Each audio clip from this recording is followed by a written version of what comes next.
parle.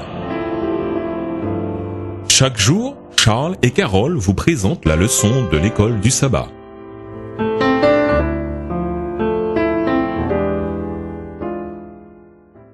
Bonjour chers auditeurs. Bonjour à tous. Aujourd'hui, vendredi 20 décembre 2013, pour aller plus loin, nous vous invitons à lire les livres Patriarches et Prophètes, les chapitres L'origine du mal, les pages 9 à 19, Témoignage pour l'Église, le caractère de Dieu révélé en Christ, volume 2, les pages 390 à 400, tous ces livres écrits par Ellen G. White. Le diable voyait se dresser dans le monde quelqu'un qui représentait parfaitement le Père et dont le caractère et la conduite suffisaient à réfuter les calomnies dont Dieu était accablé par Satan. Satan avait attribué à Dieu ses propres défauts. Il voyait maintenant en Christ la révélation du véritable caractère de Dieu, un Père miséricordieux, plein de compassion, qui ne veut voir périr personne, mais qui désire que tous viennent à lui repentants pour obtenir la vie éternelle. Extrait du livre Message choisi, chapitre 35, volume 1, page 298, écrit par Ellen G. White. La mission du Christ, qui a été à peine comprise et de façon si confuse,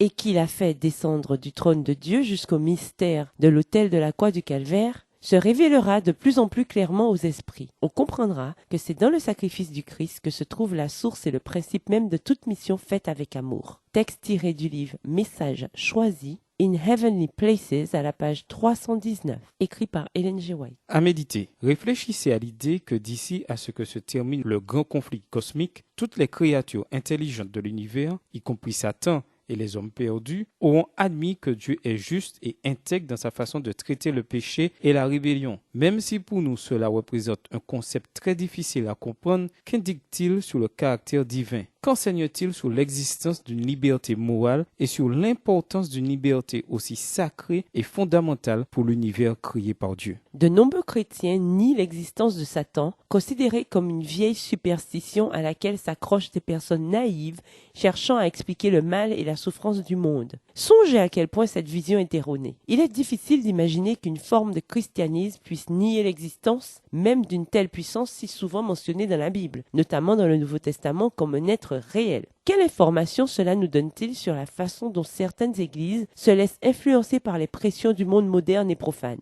Comment les adventistes peuvent-ils tirer parti des erreurs commises par les autres afin de ne pas tomber dans les mêmes illusions ? Sans l'existence effective de Satan, que deviendrait le thème du grand conflit cosmique ? Pour conclure, depuis la rébellion de Lucifer au ciel, le caractère de Dieu est mis au banc des accusés dans l'univers. Ce grand procès se tient sur la terre où Lucifer et ses anges nous tentent et nous poussent à croire que Dieu se comporte injustement à notre égard. Les Écritures, cependant, nous montrent un jour où le procès se terminera, où le caractère de Dieu sera justifié et où notre tentateur et ses anges mauvais recevront le châtiment qu'ils méritent. Il existe d'abondantes preuves de l'amour incessant de Dieu pour nous, la suprême étant qu'il n'a pas hésité à envoyer son Fils mourir à notre place. Au revoir chers auditeurs et à demain si Dieu veut pour une nouvelle étude. Au revoir.